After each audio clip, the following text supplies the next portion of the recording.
Hello everyone and welcome back to the Great Book of Grudges. My name is Nathan and today we're going to do something a little bit different. You see, it's been a while since Warhammer The Old World was announced, and over that time we've received a little bit of news from Games Workshop little by little. Over that time many rumours do spawn which claim to be legitimate, that they might be insiders from Games Workshop, or that they are friends of an insider. It's usually the same case. Some of these times they report on stuff of Warhammer 40,000, or even Age of Sigmar, and they sometimes are true. Keep in mind, everything with a pinch of salt. So with that being said, last month there were some rumours revolving around that of Warhammer The Old World, something that we've been waiting for a long time on this channel. And what I want to do today is discuss those rumours as a long-standing fan of Warhammer Fantasy Battle, someone who's been in the hobby also for 25 years. I want to analyse those rumours and see if they could or could not be true, and just have the main discussion more or less, as really I want to bring more tabletop related stuff to the channel. It's been a long time coming,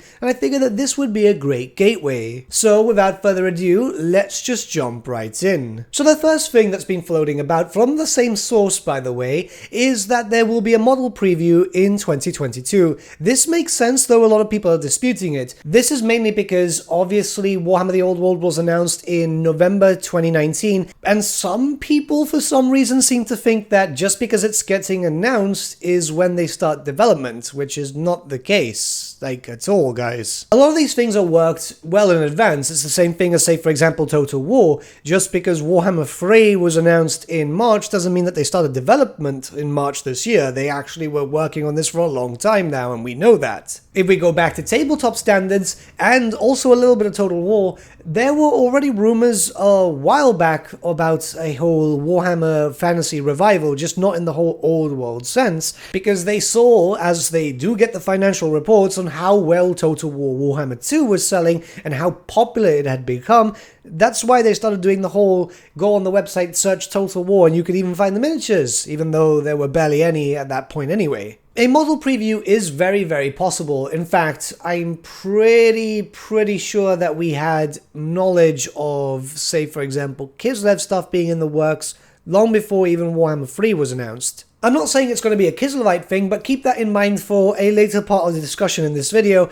However, I do think it's going to be an Imperial because it kind of makes sense. More than likely it's going to be some sort of reworked state troop that we'll be able to use throughout all the different Imperial provinces, especially since we know that we're in the Age of Free Emperors, so yeah, there's going to be a lot of civil wars and so on. I mean, they could very much surprise us with a Kislev model preview and so on, but really, I'm expecting Empire, as the main focus of the story at the very beginning is the Empire, so it kind of makes sense. Okay, the next thing I can dispute heavily. So, they say that the core basis of the edition itself is going to be based around the 7th edition rule set, which we can already say it's not going to happen. 7th edition had its problems just like every other edition, don't get me wrong, but the reason why I'm saying that it's not going to be a core 7th is the fact that we know that obviously Games Workshop and Creative Assembly have worked closely together for that of Warhammer 3 and the creation of Cathay. For this, Games Workshop actually created an army book for Grand Cathay in the style of 8th edition. This was confirmed by Games Workshop, where a complete army book was created, and I quote, "In fact, the Warhammer studio went so far as to establish each and every unit for use on the tabletop, including stats and special abilities," which then goes into an asterisk saying, 8th edition rules, we understand.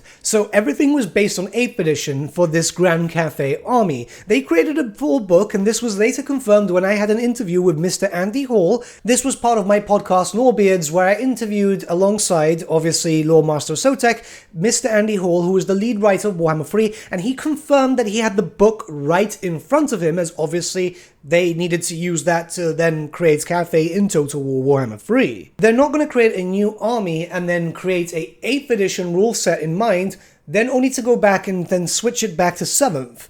Keep in mind, I'm not talking about this affecting rules in the future, we'll talk about that later, but the basis was probably always going to be planned with 8th, because yes, a lot of people might say that 8th was bloated, yeah, but keep in mind that if you remove I think it's 4/5 of the actual rulebook, because it was mostly all fluff, it's more or less, well, even smaller than that of usual core books now from Games Workshop. In terms of rules, it was already confirmed by Games Workshop themselves that they're going to be taking from 3rd edition all the way up to 8th. For some reason, people think that they're going to ignore 8th. Yes, 8th did have its problems, but it also had some good stuff too. And they've already confirmed that they're going all the way back to 3rd, because yes, those editions do exist. Most of the people who used to play those editions are practically fossils now, but yeah, it exists. And that will be a good thing, because that means that they can actually mix up from all the main tabletop style editions, and they'll be able to create something new. They've said they want it to be familiar, but they want it to feel fresh and new, because, well, yeah, it makes a lot of sense. If it's not new, it'll get boring quickly. Okay, so the next thing is the whole no Kislev and Cafe yet thing, which, yeah, okay. This is a good reason for people to think that, especially as they've been a little bit confused as to how it's going on. Games Workshop themselves had this issue of flat out not confirming anything despite sticking the Old World logo on a bunch of things, which kind of confirms it anyway, but unless it's in written form, you know, you can't really take that as gospel. So the main thing now is like, oh, people are misinterpreting that this is going to be for Old World and stuff like that. I'm pretty sure both are for Old World, but we won't see it as many people are expecting. A lot of people are expecting Kislev and Cafe at the very beginning. I think Cafe will eventually come out when they start expanding the world, but Kislev, yeah, we're expecting that very early on. They won't be at launch, because we'll talk about that a little bit later when it comes with compendium books, but when it comes to the whole thing of Kislev, I mean, in the setting that we're in with Asavar Call coming down to attack and so on, Kislev is a very big contender. So Kislev was pretty much outright confirmed with that because, yeah, it's really important. Like, the main majority of the big fights when the Chaos Legions arrive is actually within the lands of Kislev itself. Obviously, it might be a while, and that's mainly why we're getting the compendium books at the beginning, but we'll talk about that in just a little bit anyway. But yeah, Kislev is coming. Plus, I'm pretty sure, though this might just be me getting my timelines crossed, that we knew about Kislev for Old World long before we knew about Kislev for Warhammer 3. I might be wrong there myself, and if I am, I do apologize, but I'm pretty sure it was Kislev first for the tabletop and then Kislev for Warhammer 3, which, you know, kind of makes sense, because we knew about Warhammer 3 later. As far as most of us were concerned, including myself, they were stuck in development hell. So I'd say Kislev would be one of the first army books. I'm not too sure exactly how first they'd be, but they'd be one of the first. Cafe we wouldn't see for a long time until they start expanding further east, which I think would kind of mix up with that of Warhammer 3's development. Maybe if we start seeing Ind and Nippon and so on, it very much depends. I know Kislev they'll want to get out as fast as possible, because Kislev is a core faction in Warhammer 3, and believe it or not, games do promote the tabletop. That wasn't directed at you guys, that was more directed at Games Workshop themselves, because, yeah, Space Marine Dawn of War, that got a lot of people into the tabletop. It's just how it works, and I think they're starting to realize that now. It's only taken them like, what, 15, 20 years or something? Possibly a bit less, but when it comes to Games Workshop, they, you know, it's the whole reflex thing. When someone doesn't have a reflex, you throw something at them, and then after they've been hit by like a rock to the head, like 20 seconds later, they react like, ow. It's like, yeah. The supposed rumor, or leaker, as it's very hard to determine at this point, says that the possible release is that on 2023, which is completely possible. That would be about, what, 4 years after the announcement? Plus, we don't know how long they've been in development prior. I'd say about a year, maybe a year and a half to 2 years prior, so more or less it's given a decent amount of time for them to be able to actually work on a new edition of sorts. Obviously, that's also depending on the recent pandemic, because it's still going on and it can cause delays. It's also one of the very rare few times that Games Workshop have confirmed delays too, as, yeah, it kind of screwed over the 40k release schedule. And believe me, they care about 40k a lot. That's their big cash cow. They don't want to have that delayed at any possible time, and it's happened to Age of Sigmar too, obviously, though we don't know exactly how well that's selling at the moment. 40k is always going to be the big thing, and if they admit to a delay, that's a very, very big thing.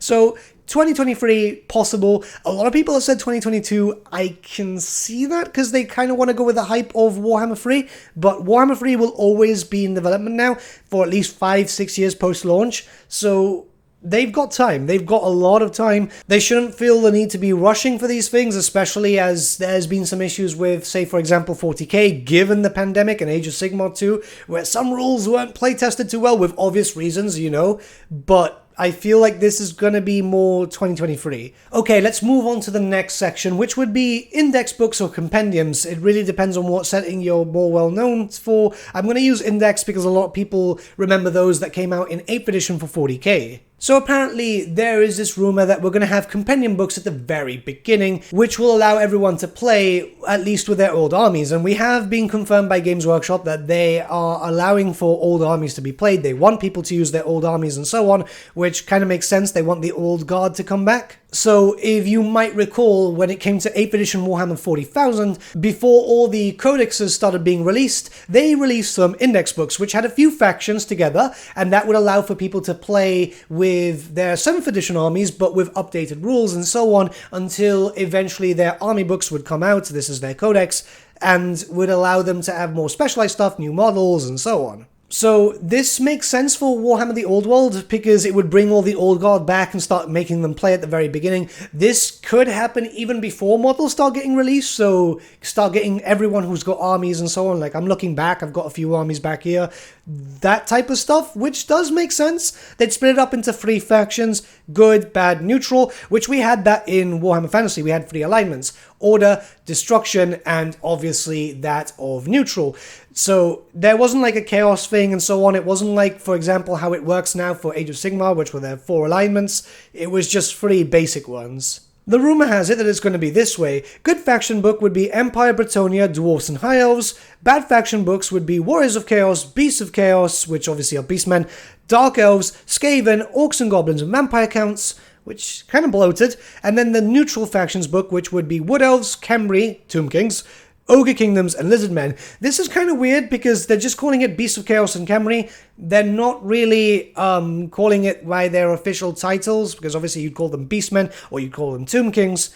It's a bit strange, which kind of makes me think that this rumor or the person leaking on this so-called website might be a little bit telling tall tales. Though it is important to note that some countries that don't speak English primarily did call the Tomb Kings Khemri, though Beasts of Chaos never really saw it that way. So there is a rumor about Warhammer The Old World having 2 timelines, and yeah, this is actually believable, and let me explain why. When it comes to the compendiums, they're going to give rules out to practically anything that was playable back in the time, and then move on. This means that they'll have the 8th edition style timeline, but with the updated rules to that of Warhammer The Old World. This likely means that we'll have a compendium, say for example the good one, the Empire will have access to Karl Franz, Volkmar the Grim, and so on, characters that will not be alive during that of the Old World, but it's the way to have everyone playing at the very beginning until army books start being released. This has been a case for Warhammer as a whole,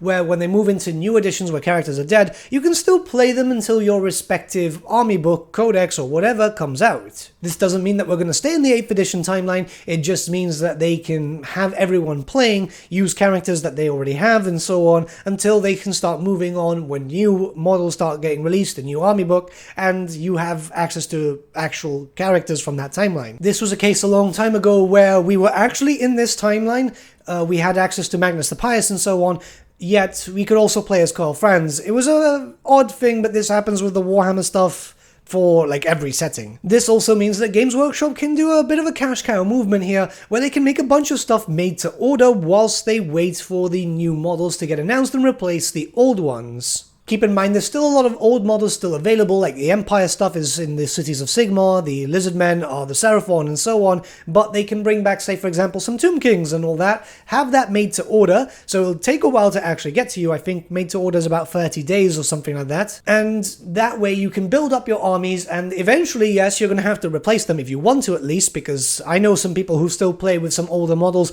I do too in some cases, because they just look better, but you're already buying from them, which is what they want. They want you to buy models because that's how they make their money. Plus, if it happens like that, say for example they bring back the Volkmar model, then you'll be able to use that as something else in Warhammer The Old World, or a Tomb King, or anything really. There's still a few things that are being used as something else, like Karl Franz's model at the moment on Deathclaw is used as a free guild general. Also, we have to take into account that anytime they do these made to order things, especially when it came to Warhammer Fantasy, a lot of stuff sold incredibly quickly, so they'll likely want to reproduce that as many times as possible before the army books and new models model ranges come out. So this is a quick one. They talk about main studio being involved, which is obviously the big Games Workshop being more involved with Forge World. It's like, well, that was kind of expected. They kind of have to, like, talk. I don't know why this is a rumor. I understand that people are using this to make it seem like this is going to be a main title. I don't think that we're going to get main title because, well, it doesn't make sense for Old World to be it. It's more specialized, and it will have its height of popularity when it comes to Warhammer The Old World. I don't think it's going to get too massive. You never know, it could be wrong.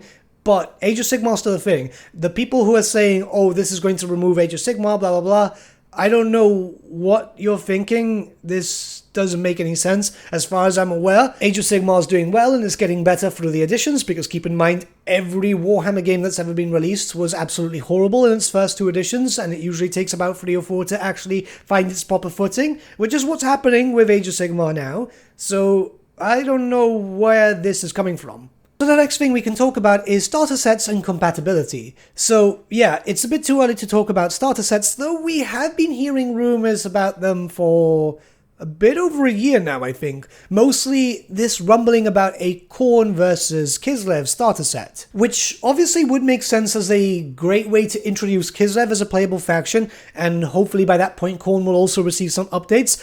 It's not so much a lot of the minis, because some of the stuff still available in Age of Sigmar has aged well, but the basic bloodletters could do with a little bit of changing, mostly because they don't rank. It's been a problem in all of Warhammer Fantasy. Like, recently I've tried, and it's just not fun. So Kislev and Khorne makes for a good point of story and so on, and we would probably get a decent amount of starter sets at the very beginning. I don't think that this is going to be happening very early on, but it does make sense later on when the army books start coming out. So maybe at the beginning, like I said earlier in the video, we'd have made to order stuff. We can still use backward compatible models, or technically forward compatible models. It's a grey area from old stuff that obviously was available in Warhammer Fantasy and is still available to purchase now. I imagine that a bunch of stuff that's also available for Age of Sigmar that fits with the theme, keep in mind I'm saying like some of the new Chaos stuff and so on, not like, you know, Stormcast Eternals or Deepkin and so on. Those themselves would be backward compatible. We've actually seen it with a lot of people testing out the new models to use in Warhammer Fantasy, because a lot of people still play 8 for 6, for 7, for pretty much any edition, where, yeah, they rank. They can rank up pretty well. And I'm not saying, yeah, cut the leg off, place it like this, and so on. I'm saying just baseline, build the model, and they rank on, say, for example, 25, or even 20 mil. Compatibility does make sense, and it does happen a lot with, say, for example, 30k and 40k, so I don't see why this couldn't be a problem backwards and forwards.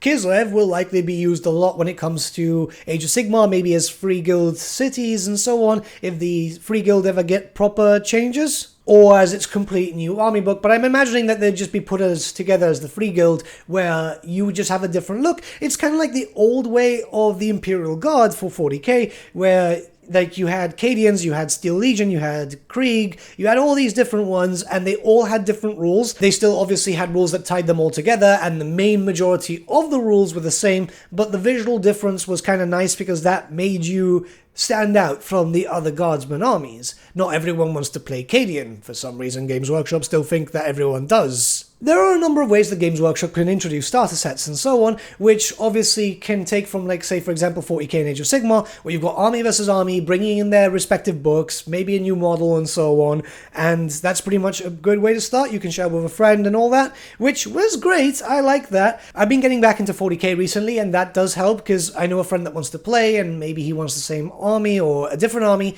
and we can split the box. It just really depends. Though I miss the old thing, which is still kind of done. This was the battalion boxes and the army boxes. You might remember this as they still have some sort of ghost lingering throughout the Games Workshop website with the start collecting kits and then the battle forces that come out for Christmas, but it was done in a different way. The battalion boxes were pretty cool because it wasn't really a great start, but it was a decent start. So it would be a way to start your army and so on. I still have a few battalion boxes for multiple races, which I'm painting up. They're taking time because I'm lazy, but you know.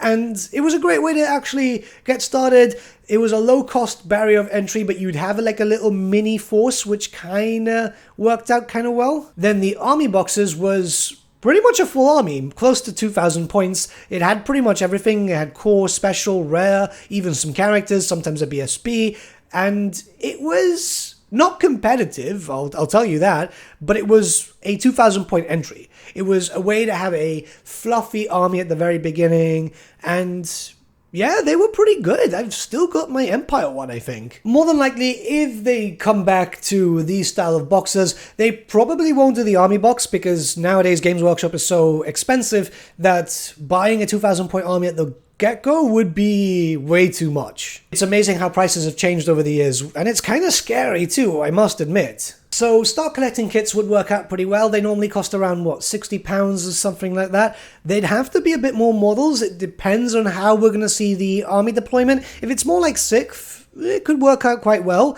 If it's more like 8th, which I really doubt, because that would be way too much bloat, then we would need the army boxes back. And they need to lower the price, and they're not going to do that because it's Games Workshop. But yeah, start collecting kits like that, and then box sets like Indomitus or 3rd edition launch for Age of Sigmar and so on, where you got a half an army and half an army, or even a quarter army, just enough to play with a friend and get used to the rules and so on, I think is a great barrier. I would prefer the start collecting kit style, because that way you're not tied to something. Say for example, if this rumor of a Khorne kit versus Kislev kit comes out, then maybe you're not interested in Khorne or Kislev. So the box is kind of lost for you. Obviously, for a collector like myself, I would be buying it because, I mean, I have a problem and it's very obvious. But start collecting kits would work out much better, because then you could go, okay, I want to play High Elves, so get a start collecting kit of High Elves and then start working over, well, pretty much what you need from there, which, if it's anything like old time, you know, a lot of cavalry, a lot of magic and so on, there you go. And lastly, there are rumors that models are in production, which, I mean, if they're going to announce something, they've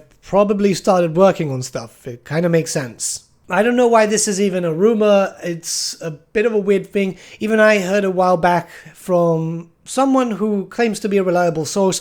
Again, it's something which I'm not too sure about, because a lot of people can say things and it could be totally wrong. But I heard that there's a Bretonnia line already being worked on, which makes sense, as the Bretonnia line was fairly old and needed a bit of an update, and yeah, it's just something that a lot of people expect. What I find quite interesting is when people say, oh yeah, there's no models in production. It's like, well, the game has been announced over 2 years ago at this point. They've been likely working on it prior to that, because no studio starts like, oh yeah, we're gonna do this, but we haven't started yet, we're just letting you know. So there's probably some stuff already in the works, and yeah, there are some sources saying, yeah, this has already started, this has started. I am taking everything with a pinch of salt, because remember, a lot of people will start saying this, that, and the other, because for some reason internet clout is important, and you have to keep in mind that a lot of these rumors are not from the same website. While they are the same rumors, they have been popping up in different locations at different times and so on. Some of them could be true, some of them sound very exciting, like say for example the whole 2 timelines thing, because that means that we could get a bunch of different made-to-order stuff, we can get a bunch of stuff that we've wanted for our own personal collections, and we're not willing to pay 2.5 kidneys for on eBay. The companion book stuff sounds amazing. I would love that if they would release them very close to each other or at the same time, as that means that everyone could play. Like, a lot of people still have their old armies. A lot of people are still going through eBay and other second-party websites to be able to get an army up and running. So it would be nice. I'd love to play with more updated rules and give me a reason to paint my backlog more than anything, and then get the new models, because I would definitely love new models. There's some things which definitely need an update, like say for example the Skaven Rat Ogre, which despite the fact that there was a new cast, we're still with the old one. Some new Bretonians would be incredible, some new Wood Elves, which are getting increasingly hard to find, same as High Elves. I would love the idea of Kislev, even Grand Cafe. Like, these are a lot of armies that everyone wants, maybe even Stalia, because they do have, as you've noticed, like their own special crest when they start talking about the Border Princes.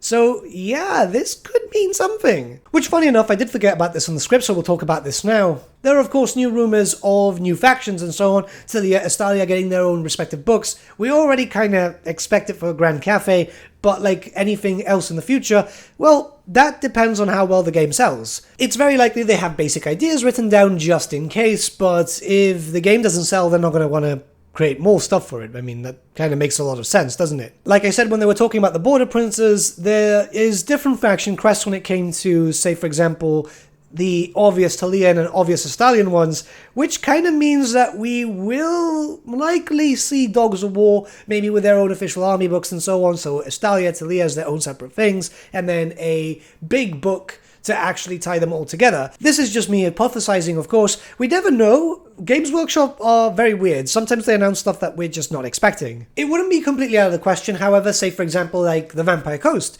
The Vampire Coast had its own supplement back in 6th edition, and they were kind of well liked. Total War Warhammer 2 proved that they were incredibly popular, like super incredibly popular, and yeah, like maybe Games Workshop will want to take advantage of that and release Luther Harkin, which would be alive at that time, more or less. Yeah, he would. So there's a Legendary Lord, which kind of works as cross-promotion, which also is a good thing for you guys who are more interested in Warhammer 3 than you are of the tabletop.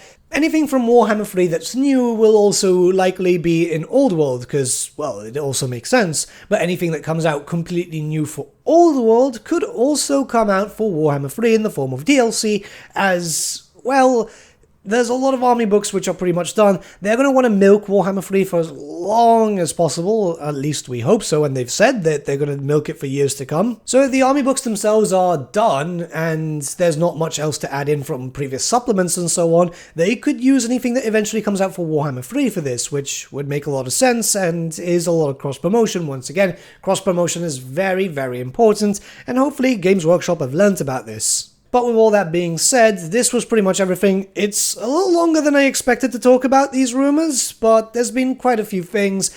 Like I said, it's still stuff that you should take with a pinch of salt. Do not take anything as gospel, as of course these are still rumors. But I thought that this would still be fun to discuss and talk to you guys about it, and we can chat in the comments below, see what you guys think. Are there any rumors that have been discussed today that you might actually want in Old World? Hopefully we see something cool. I'm still waiting for Warhammer The Old World, and I'm really excited for it. Believe me, I'm really excited. I just hope that it's good. That's my main thing. I don't care about rumors. This has been fun to discuss, but my main concern is if the game is good. That's literally all I care about, because if it sucks, then nobody's going to play. It'll get axed, because that's what Games Workshop do, and yeah. But with all that being said, let me know your thoughts in the comments below, and let's start a bit of a discussion. I think this one will be a fun one today. But with that, my friends, we've come to the end of our video. Thank you so much for watching. If you did enjoy the video, might I suggest giving the video a like, or even subscribing to the channel, as it really does help us out. In the description section below are various links to different social media platforms such as Facebook, Instagram, and Discord. Also in the description section is an affiliate link with Element Games where you could buy loads of hobby-based products, not just Warhammer, for 10 to 25% off. Making a purchase using that link and also our special code, which is also in the description, supports the channel at no extra cost to you, which we think is rather cool. A big thank you to our patrons. Your support means the world to us. It's amazing that people want to help a small channel like us grow and get to a higher level of content. A big thank you to Gibraltar LUSC, Ryan Bertsche, Andrew Prince, and Okro for subscribing to us at our Fane level. You guys are super cool. And a big thank you to Edward Yule, VS Vasan, Aaron Whitman, and Shaggy for subscribing to us at our King level. Honestly, we can't thank you all enough. And lastly, a big thank you to all of you for liking, sharing, and commenting on these videos. Honestly, it's because of you guys that the channel's been growing at such a great pace lately, so we can't thank you all enough. But with that, my friends, thank you so much for watching once again, and we shall see you all again very soon. Have a good day.